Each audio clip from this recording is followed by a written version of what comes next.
हमें सपोर्ट करने के लिए हमारे चैनल को अभी सब्सक्राइब कर लें और बेल के आइकन पर क्लिक करके हमारी लेटेस्ट वीडियो की नोटिफिकेशन बर वक्त हासिल करें। चलिए वीडियो को स्टार्ट करते हैं।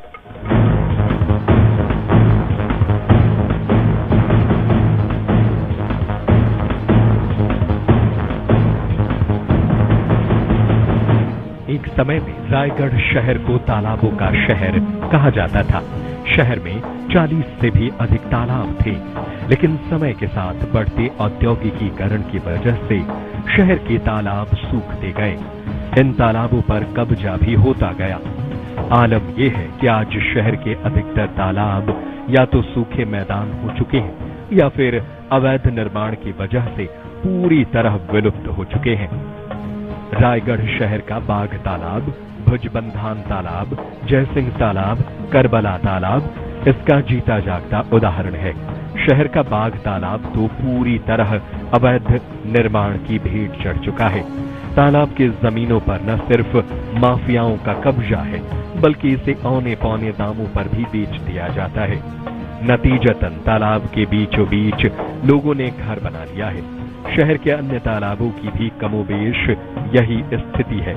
लोगों का कहना है कि समय के साथ इन तालाबों का संरक्षण नहीं हुआ, जिसकी वजह से ये अवैध कब्जे की भेंट चढ़ते गए और आज विलुप्त होने की कागार पर पहुंच गए हैं। बड़ा दुर्भाग्य की बात है कि एनजीटी के निर्देश का भी पालन रायगढ़ शहर में नहीं किया जा रहा है। एक समय था कि जब रायगढ़ शहर को तालाबों का शहर के रूप में जाना जाता था। आप देखेंगे कम से कम 20 से 22 तालाब यहाँ हुआ करते थे, और आज देखने को मिला है कि जिला प्रशासन के द्वारा पर्याप्त ध्यान नहीं देने के कारण आज ये स्थिति हो गई है कि जितने भी जो पुराने तालाब हैं वो सब विलुप्त हो गए हैं। आज ये उसका खामियाजाना रायगढ़ शहर को ये भुगतना पड़ रहा है कि आज जो वाटर लेवल डाउन हो गए हैं और निस्तारी के लिए आम जनता को काफी परेशानी का सामना करना पड़ रहा है। मेरा आपके चैनल के माध्यम से जिला प्रशासन को गंभीरता पूर्वक इसमें ध्यान देना चाहिए। जितने भी तालाबें हैं के आसपास जो अतिक्रमण हुए हैं और तालाबों को जो पाट कर, खास करके भू माफियाओं के द्वारा जो तालाबों को पाटता जा रहा है, स्वाभाविक रूप से है कि जिला प्रशासन के संरक्षण में ये अवैध प्लाटिंग का कार्य किया जा रहा है। इसमें गंभीरता से जिला प्रशासन को संज्ञान लेना चाहिए। कमजोर तालाब में कब्जा करना है, प्रशासन ध्यान नहीं देती। इसके कारण आज बूढ़ी माई मंदिर का तालाब, वो बाघ तालाब, महिला महाविद्यालय, ये सब विलोपित होने पे मिट्टू मुड़ा की तालाबें, कुछ धिमरापुर की तालाबें में कब्जा करके कोलोनाइजर और अवैध निर्माण के कारण तालाब विलोपित। अब इतनी बारिश हो तो पानी कहाँ से, वाटर हार्वेस्टिंग का कोई व्यवस्था नहीं है, पूरी कॉलोनियों में भी नहीं है, और तालाब के कारण ही कुछ जल स्तर बढ़ता है। लेकिन हमारे रायगढ़ में, पूरे छत्तीसगढ़ में, पूरा रायगढ़ एक जगह होगा जहाँ से 40 तालाब विलोपित हो चुके हैं और तालाब देखने को नहीं मिलते हैं। और इसमें स्थानीय प्रशासन, शासन को, सरकार को देख करना चाहिए कि जो अवैध कब्जा हो रहा है, कचरा फेंकने की समस्या तालाबों में हो रही है, इसको देख कर निराकरण करना चाहिए और तालाबों का अस्तित्व फिर से रायगढ़ शहर में लाना चाहिए। देखिए, कब्जे की समस्या तो लगातार आ रही है और कंप्लेन भी आती रहती है, और इसमें तालाब जो है लगातार फाटे जा रहे हैं और अवैध कॉलोनियों का निर्माण भी किया जा रहा है और जिसको औने पौने दामों में बेचा भी जा रहा है। तो इसमें देखकर कार्रवाई करनी चाहिए और तालाबों को बचाना चाहिए। ऐसा नहीं है कि शासन प्रशासन को इसकी खबर नहीं है। सब कुछ जानते हुए भी इन तालाबों के संरक्षण के लिए अब तक सार्थक प्रयास नहीं हो सके। कुछ साल पहले नगर निगम ने शहर में तालाबों को सहेजने की योजना बनाई थी, लेकिन ये योजना आज तक पूरी तरह धरातल पर नहीं उतर पाई। इसके तहत शहर के तालाबों के गहरीकरण और सौंदर्यीकरण होना था। इसके लिए 20 करोड़ रुपए का फंड भी रखा था। निगम ने पार्षदों के प्रस्तावों पर शहर के 21 तालाबों का चयन किया था, लेकिन 4 साल बाद भी योजना को मूर्त रूप नहीं दिया जा सका। जिन तालाबों पर काम होना था उनमें करबला तालाब, भूज प्रधान तालाब, जयसिंह तालाब, KIT कैंपस का तालाब शामिल था। शहर के जिम्मेदार रहवासी पहले और अब की स्थिति बताते हुए आने वाले बरसों में रायगढ़ में भूजल संकट की आशंका जताते हैं। बड़े बुजुर्ग आज भी बताते हैं कि रायगढ़ राजमहल से लेकर दीवान के कार्यालय तक, जिसको पुरानी कचहरी का नाम दिया जाता है, आने में महज आधा किलोमीटर 1 किलोमीटर की इस दूरी के मध्य में 6 तालाबें हुआ करती थी। आज एक भी तालाब नहीं आ रहा है। तो रायगढ़ शहर की ये दुर्दशा है, तो ग्रामीण क्षेत्रों और ग्राम पंचायत के क्षेत्रों में आप कमोबेश आप उसका अनुमान लगा सकते हैं कि तालाबों को किस तरह से अपनी चपेट में लेकर अतिक्रमकों ने उस पर अवैध निर्माण खड़े कर दिए हैं। रायगढ़ का नकटी तालाब, जिस पर कभी इंडोर स्टेडियम की स्थापना के लिए प्रथम मुख्यमंत्री अविभाजित मध्य प्रदेश के रविशंकर शुक्ल ने शिलान्यास किया था, आज उस नकटी तालाब में इंडोर स्टेडियम तो कई कारणों से नहीं बन पाया। उसके बाद उसमें अतिक्रमण होने के बाद आज उसमें राजनीतिक दलों के पार्टी कार्यालय और एक महिला कॉलेज का निर्माण कर दिया गया। आगे पानी संकट हमको परेशान कर सकता है। रेन वाटर हार्वेस्टिंग सिस्टम के रूप में भी प्राकृतिक रूप से तालाब हमारी मदद करते रहे हैं, जिसके कारण रायगढ़ का जल स्तर भीषण ग्रीष्म काल में भी कभी बहुत ज्यादा नीचे नहीं गया। लोगों को पेयजल समस्या से के गंभीर संकट से कभी सामना नहीं करना पड़ा।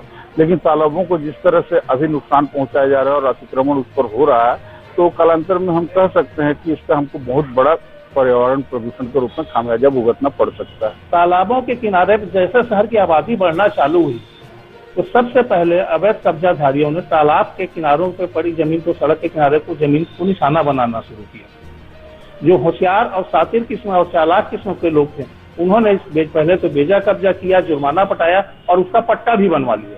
और जो लोग थे, आज अगर आप देखोगे तो 1970 से ये पहले से ही चलता है, पर 1970 के बाद इसमें तेजी आई, जिसमें तालाबों के किनारे, नालों के किनारे और नदी के किनारे जल स्रोतों के किनारे बेजा कब्जे का दौर चला, जिसका नतीजा ये निकला कि आज तालाब को जिस आप आकार में देखते हो वो बहुत छोटे आकार में, जबकि उसका नदी विभाग से इनका रकबा, इनका क्षेत्रफल आप निकालोगे तो आप इसको इनके तालाबों का असली आकार का पता चलेगा।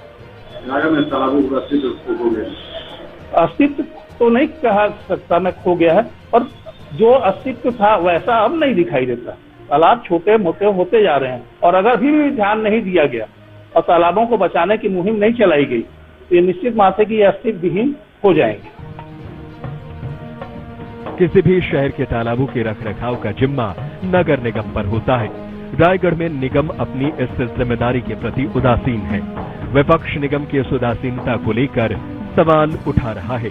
विपक्ष का कहना है कि जिस तेजी से शहर का भूजल स्तर गिर रहा है, इसे रोकने के लिए तालाबों का संरक्षण और संवर्धन बेहद जरूरी है, लेकिन शहर सरकार इस दिशा में गंभीर नहीं है। तालाबों पर मेयर का कहना है कि सारे तालाबों का सर्वे किया गया था, सौंदर्यीकरण के लिए शासन को प्रस्ताव भेजा गया है। मेयर ने भी माना कि कई तालाबों में अतिक्रमण हुआ है, जिसे हटाने के लिए एक टीम बनाई गई है। उन्होंने कहा कि नगर निगम की ओर से तालाबों को सहेजने के लिए फिर से प्रयास किया जाएगा। एनजीटी के माध्यम से लेकर आया हुआ है, उसी को देखते हुए एक टीम का गठन की गई है, जो कि अतिक्रमण को हटाने के लिए और जो जल स्तर से जल स्रोत है उसको बचाने के लिए ही इस एनजीटी के माध्यम से कार्य की जाएगी और सभी तालाबों का जो कि सौंदर्यीकरण और देखरेख की जाएगी, ताकि जो जल स्रोत है उसमें कोई परेशानी ना हो। इसी को देखते हुए नगर निगम के द्वारा टीम गठन किया गया है। इसमें उचित कार्रवाई करते हुए अतिक्रमण को हटाई जाएगी। जी, जहाँ जहाँ अतिक्रमण हुआ है तालाबों में, वहाँ सभी जो अतिक्रमण किए हैं उसको फिलहाल निगम से नोटिस दी जाएगी। इन नोटिस के बाद फिर उसमें उचित कार्रवाई करते हुए उस पर कार्य की जाएगी और जो कि शासन से जो लेटर आया है एनजीटी के माध्यम से उस पे ही कार्य की जाएगी। जी, लगातार मैं नगर निगम के अधिकारी कर्मचारी के साथ, तो इसके लिए भी जन प्रतिनिधि भी संयुक्त रूप से सहयोग करने के लिए और आने वाले समय में इसमें उचित कार्रवाई करते हुए तालाबों का देख रेख और नीति है तो फिर उस पर कार्य की जाएगी और आम जनता का उपयोग आए इस सब का ख्याल रखते हुए फिर उसमें कार्य की जाएगी। शहर में तालाबों के संरक्षण पर कोई बात नहीं करता, ऐसा नहीं है, लेकिन यह कभी राजनीतिक मुद्दा नहीं बना। यह भी सच है। हमें सपोर्ट करने के लिए हमारे चैनल को अभी सब्सक्राइब कर लें और बेल के आइकन पर क्लिक करके सालों पहले जारी आदेश पर भी अमल की कोशिश नहीं हुई। परिणाम सामने है, इसलिए जनता को भी उठकर खड़ा होना होगा, तभी तालाबों का अस्तित्व बच सकेगा। अवैध कब्जे से खत्म हुआ है अस्तित्व। तालाब बहुत सारे थे, लेकिन अब ज्यादा तालाब नहीं बचे हैं और किस तरह से गंदगी का आलम भी है। तालाबों की दुर्दशा को देखकर अंदाजा लगाया जा सकता है। अब सूखकर पूरी तरह से मैदान में बदल गए हैं। हालांकि कहा जा रहा है कि माफियाओं की इसे नजर लगी है। नगर निगम को कोई इससे सरोकार दिखता नहीं।